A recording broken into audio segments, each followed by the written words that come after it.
All right, thank you for staying with Daybreak. Let's start that conversation we're calling it State of the Nation. This is where we talk about all matters, politics, and everything in between there. My guest in studio, let me start from my immediate left, Joshua Kipto, Nandi County Assembly Speaker. Thank you for making time. Thank you so much. Professor Tom Ojienda, Senior Counsel and also aspirant for Kisumu Senate. Thank you so much for making time. Franklin Mkwanja, Executive Director, CMD, will be joining us online also in just a bit to give us his views on this. Let's start off with the latest issue here, gentlemen. It's a new opinion poll. New poll claims Raila in 4-point lead against Ruto. New Infotrack poll suggests that if elections were held today, Azimio la Umoja Raila Odinga would lead in 20 counties and garner approximately 9.3 million votes, while Kenya Kwanza's William Ruto would lead in 16 counties and garner about 8.4 million votes. Prof, I'll start with you because you've always been consistently talking about these polls. Are they heading where you thought they would be going to? Trevor, thank you very much for that question. I think the 4-point lead is exactly what I predicted some 4 weeks ago. And I predicted that we would have a 4-point lead, and I think it would stretch it to about 5–6%. Raila will obviously get over 10 million votes in the end, and this is the trend that I can see firming up. The opinion polls by Infotrack, in my view, are just on point. They reflect what is on the ground. And I think what is on the ground is reflected by the fact that once Senior Counsel Honorable Martha Karua joined the Raila team as Deputy President, the figures started going up. And I think the figures started going up because a lot, and I think this is the truth, that there's a tilt in the Mount Kenyan vote basket. And that tilt has seen William Ruto and his team, the Deputy President and his Deputy Gachagua, work very, very hard. You've seen Gachagua has now been confined to Mount Kenya to try and do the vote in Nyeri. Now, if you've been following the rallies keenly, and I've attended a couple of them, you have seen what the Azimio team did in Narok, wiping a fair share of what was Kenya Kwanza's vote basket. Western Kenya, momentous, huge, a clear indication that the Mudavadi team will not garner the 70% that they thought they would garner for Western Kenya. Because clearly that is an Azimio zone. Look at the cost. Tables have turned. That was a traditional Azimio ODM zone. It has shown you that the entry of Martha Karua has also created a huge tilt in the Mount Kenya region. And that huge vote basket of 5.4 million, right from the Rift Valley, Nakuru was huge as well. I'll tell you, Trevor, that Raila will garner over 10 million votes in the end. The stretch is going to go to over 7%. Okay. By the time of election. Okay. Kipto, what do you make of this opinion poll? Thank you very much. I think if you hear Prof, you would think there'll be no contest. But I would beg to differ with my senior and who happened to be my teacher. One, opinion polls are generally more or less an attempt to gauge the mood and basically the trend. And what concern me about the opinion poll is, if you are to believe the opinion poll, I think the focus should be on the undecided, which is significant. If you're talking about 20%, that's a huge number. If you talk about the trends between the two leading coalitions, Kenya Kwanza and Azimio, I don't think much has shifted. Not so much has shifted when it comes to the choice of the running mates, because the choice of the running mate for Azimio, this being Martha Karua, and the choice of running mate for Kenya Kwanza being Rigathi Gachagua, you could see that that was a targeted move towards Mount Kenya. So the end result would be, how much has Mount Kenya shifted because of that? In my view, I don't think much has shifted when it comes to the Mount Kenya vote vis-a-vis the two coalitions. Yeah. And seeing Kenya Kwanza intensifying campaigns in central Kenya was basically to push back, to try to forestall any possible bump camp that would have arisen from the choice of Martha Karua. Because in any case, Mount Kenya region has been a bastion for Kenya Kwanza coalition. And when you have an area as your political stronghold, it is no-brainer for such a coalition to go out of its way to protect its staff. And there was that feeling possibly, because the Azimio people in picking Martha Karua had two, I think they had two objectives. Either to try create a wave or some positive vibe from using the gender card, at the same time try to make it appear as if Mount Kenya is being given a consideration. So when you see an uptake of activities by Kenya Kwanza, it's basically to push back. Number two, it is also to create that more or less debate between the two coalitions, who has the interests of Mount Kenya at heart. And that is why you see it is obvious for Rigathi Gachagua to be the one on the forefront. The choice of Rigathi Gachagua was basically to ring fence, especially Central Kenya. Okay. And that is one I can be able to see. All right. Then number two, I can be able to say that the only thing I can be able to say, I agree that it has become competitive, and that is normal with politics, not just presidential, even MCA, Senate, governorship. This is what happens. Politics is an emotional game. And as we head towards the election, one, I think there is hardening of decision making. Yeah. I suspect up to 70% or 65 to 70% of Kenyans have already made their mind. So that where you have your vote, I'll give for example, if you talk about Kenya Kwanza, Rift Valley and Mount Kenya remains stronghold for Kenya Kwanza. And the hardening of the decision of the residents of those areas to support Kenya Kwanza is intact. The same way we would give Azimio, for example, Nyanza. However, something unique this time, and which even if you were to go with the opinion poll, which is disputable, for example, something interesting is that most of the strongholds for 2017 are increasingly turning out to be battlegrounds. Western Kenya is no longer an absolute bastion of Azimio as it was in 2013 and 2017. Let me use the same data. Bungoma, which is the second biggest county in Western Kenya, is being touted as a swing. Yet in 2017, Raila, I think, got up to 70% of that, but it's now being put into play. Mudavadi comes from Vihiga. Basically, if you're to use 2013 figure, then they'll have to split or even take more. So that means Western will be competitive. Cost, especially Kwale, and that has been captured with the data. What Jubilee got in 2017 vis-a-vis what Kenya Kwanza is being touted to have, you can see an uptick. So my consideration would be the next 2 months would be very critical. Okay. Either of the coalition's focus right now shifts towards the so-called battleground. Okay. And I wanted to use Narok. Narok is not a county that can be given to a coalition and say it is under lock and key of a coalition. It is a battleground. When you talk about the Maasai vote, Kajiado, Narok, those ones are on play. And remember, Narok has that uniqueness of being a cosmopolitan. That has to be put into consideration. So from my view, the race is now moving towards more or less the home stretch where the margins will be finer. Number two, whoever sells the agenda, and that has been my argument in this election season. This time, a coalition is branded on the messaging. And that's why I look at Azimio when they are launching their manifesto. The main issue or the talking point 2-3 days down the line is on the issue of Mitumba. Why? The voter is now more keen on the agenda. By the time Kenya Kwanza will be putting in their manifesto, the talking point will be what is the selling point. Okay, there's a point that we've forgotten, Trevor. I think it cannot be gainsaid that Azimio is now complete. Azimio is now complete. With the entry of the doubting Kalonzo Musyoka, the chief minister, clearly the coalition is complete. The lower eastern Kenya vote basket is 2 million. That's about 1.8 to 2 million votes. And you can imagine all that is now in one basket. There's no doubt that there will be a split and that the Honorable Kalonzo Musyoka Senior Council is out there trying to push a rerun. And yet research here shows it's almost a tie because Lower Eastern is 41% for Azimio and 32% for... I'm clear that data, I think, was obtained just days before Kalonzo's entry. Because I don't think that...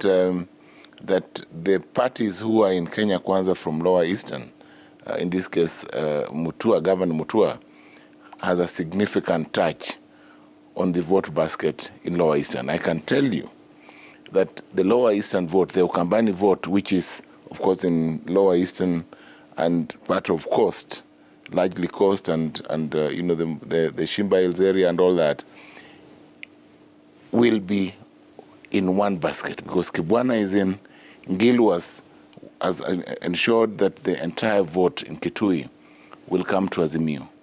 So I'll tell you this, Trevor.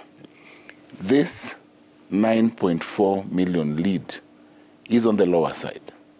The Azimio team with Raila and now Kalonzo and Martha Karua will continue to gain. And when we have this show in the next 3 weeks, I will assure you that Raila will be having a 10-point lead, a 10% lead over the Kwanza team, Kenya Kwanza team. All right, let me bring and clearly, this is the reality. We are seeing where we are going. Okay. The future is Azimio. Okay, God willing, we'll still be here so that we see how the InfoTrack polls go ahead. Mkwanja, let me bring in on this conversation on the opinion poll. What do you make of it? Do these numbers make sense to you? Yeah, good morning, Trevor, and thank you for...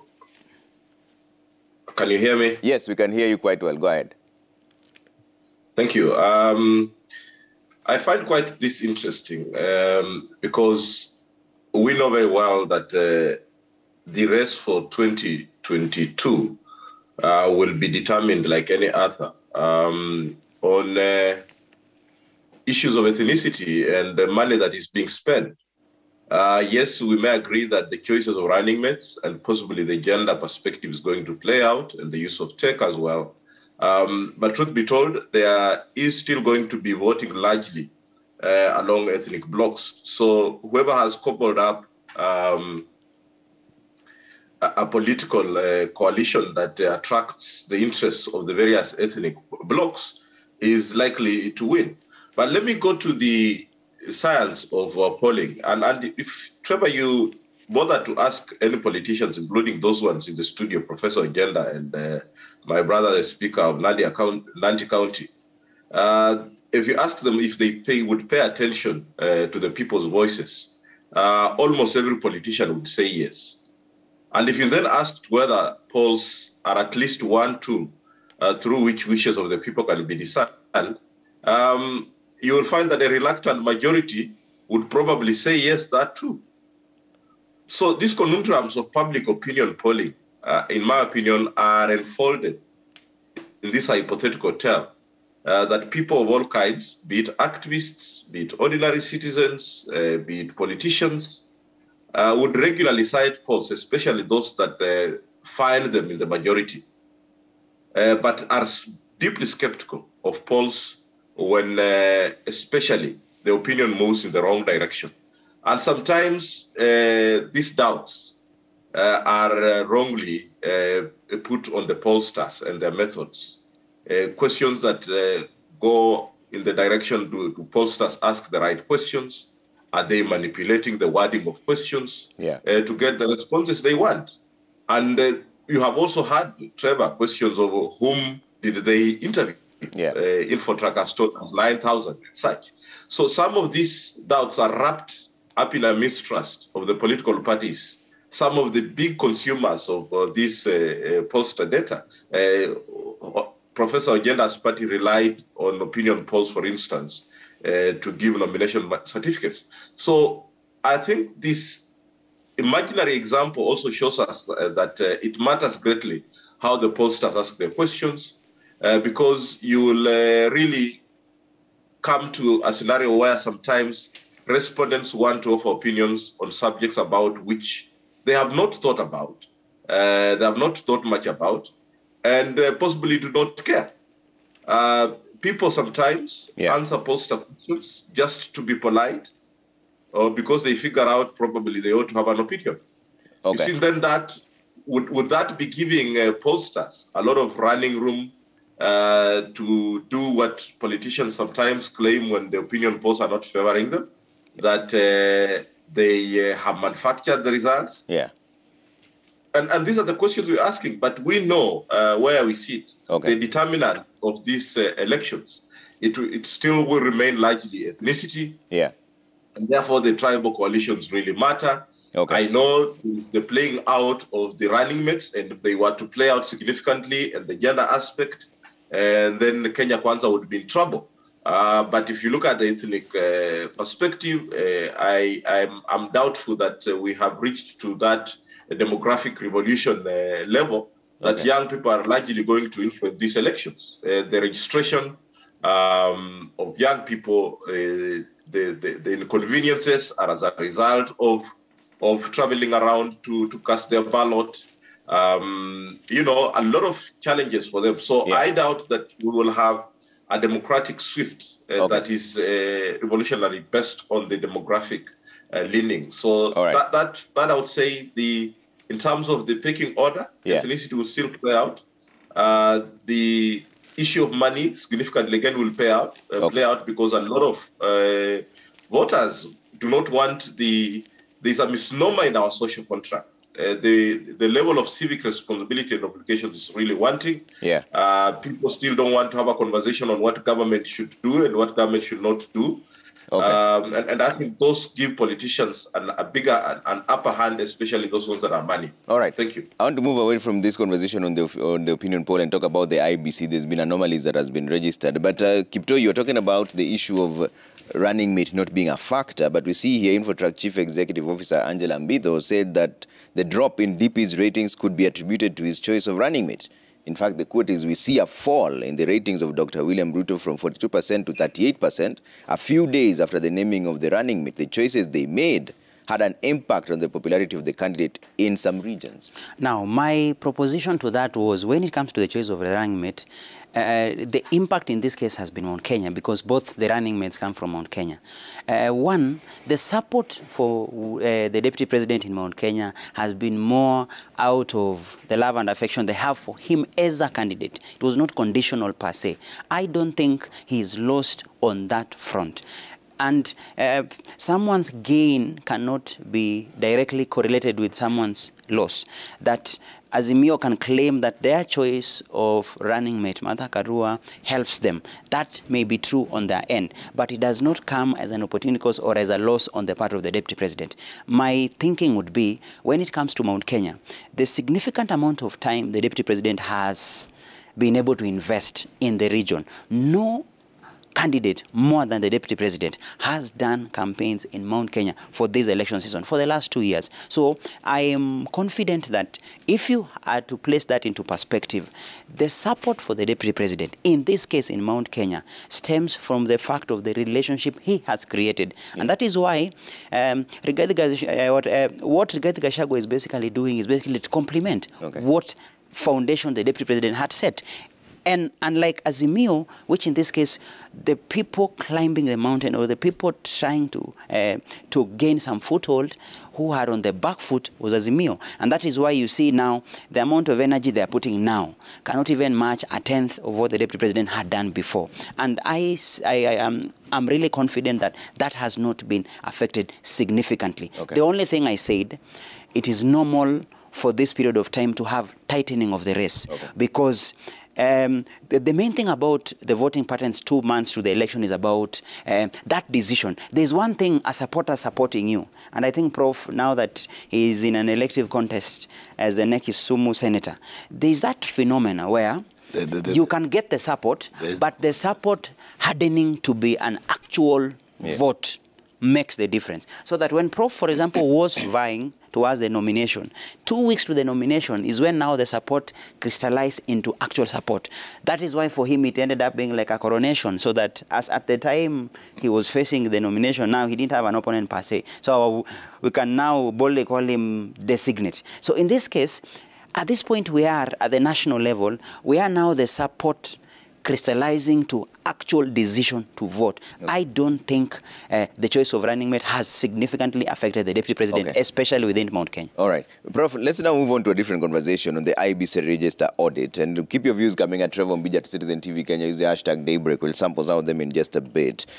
Are you concerned when there's voter register anomalies? KPMG preliminary reports has shown that close to 1.1 million people register in the audit, in the register as a problem, because 260-something thousand are deceased, 481,000 have anomalies, a total of about 1.1 million. Trevor, 1.1 million is a big number, it's a fairly big number. And of course, every 5 years, the IEBC has an obligation, a legal obligation, to clean up the register so that you do not have an election where dead voters purport to vote or are reflected as alive.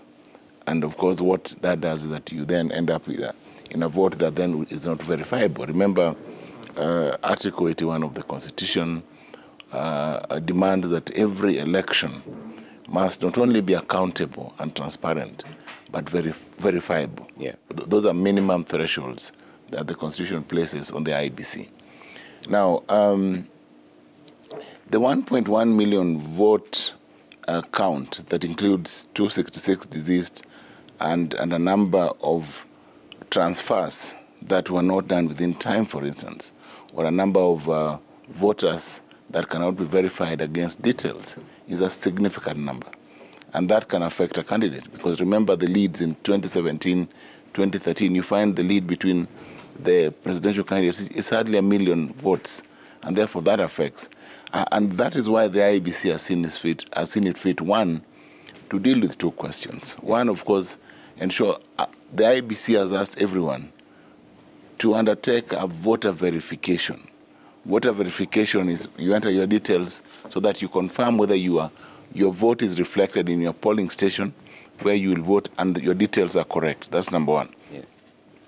And number two, the IEBC will today conduct a dry run to ensure that its machines and its equipment works.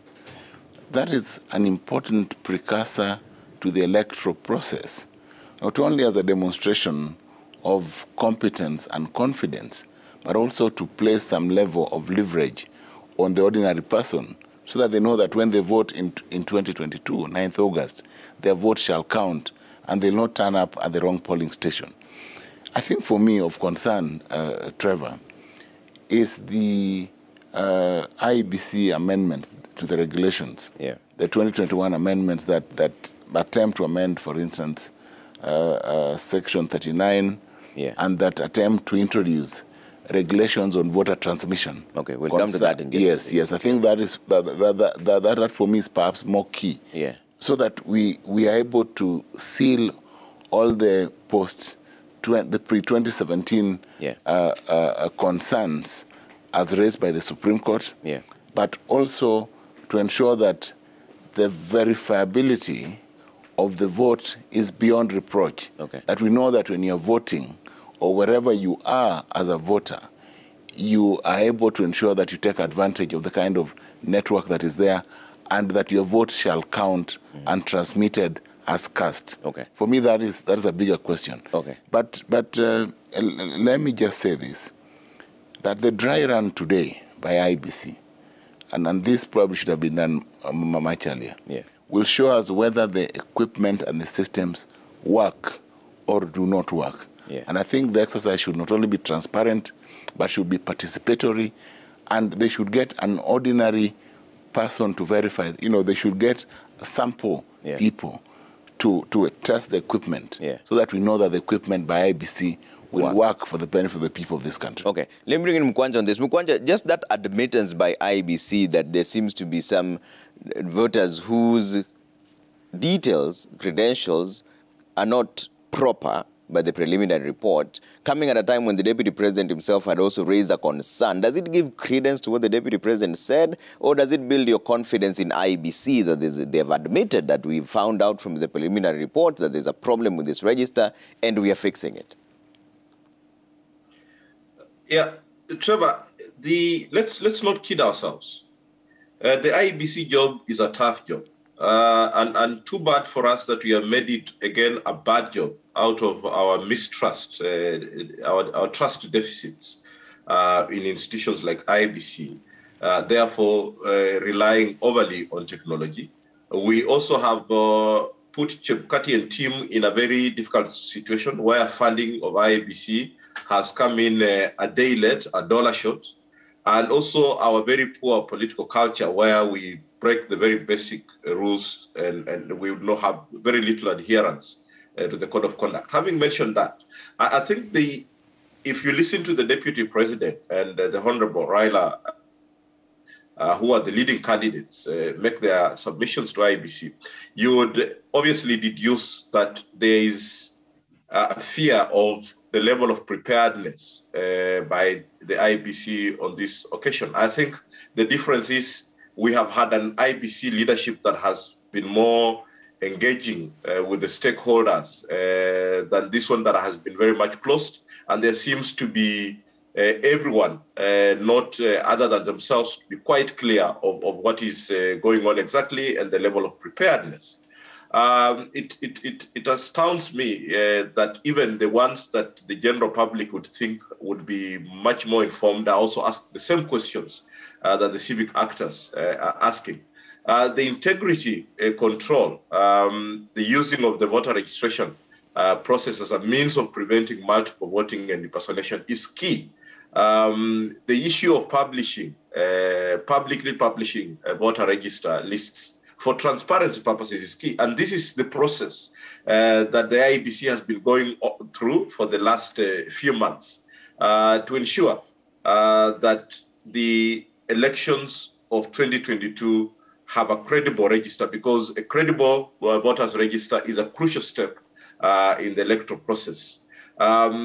We need to see how this process then prevents the inclusion of ineligible voters and the omission of eligible voters. And unfortunately, these two things are playing out, that there is the reports of omission of eligible voters, moving them around, and there is the incapacity so far to weed out the inclusion of ineligible voters. That is why the numbers have come out. And if you listen keenly to the gentleman, the head of the advisory team from KPMG, he was clear that if we see them standing next to IEBC on 17th, then things will be looking better. But what if we miss KPMG next to IEBC on 17th?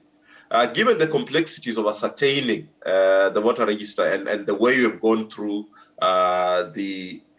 resolving this issue in this country, I think we must be alert that there are concerns, that the processes by which the new register is being updated may undermine the purposes of ensuring that only those eligible to vote are included. And this will be not a good thing, because we are not innocent. The government executive is not innocent. The funding to IEBC got there very late. The composition of the team was quite late in the day, including the secretariat and the commission. But that, you should not, cry about spilled milk. The most important thing today is to ask IEBC that there must be an enhanced stakeholder engagement to ensure that these issues are brought out and conversed much earlier than shocking and increasing blood pressure for every other person. All right, I'll come to you right after the break. I'll take a quick commercial break on this. But let's see what you're saying in terms of the last two topics that we're talking about right now. Let's bring that up before we take that quick break on feedback at Trevor Mbija at Citizen TV Kenya.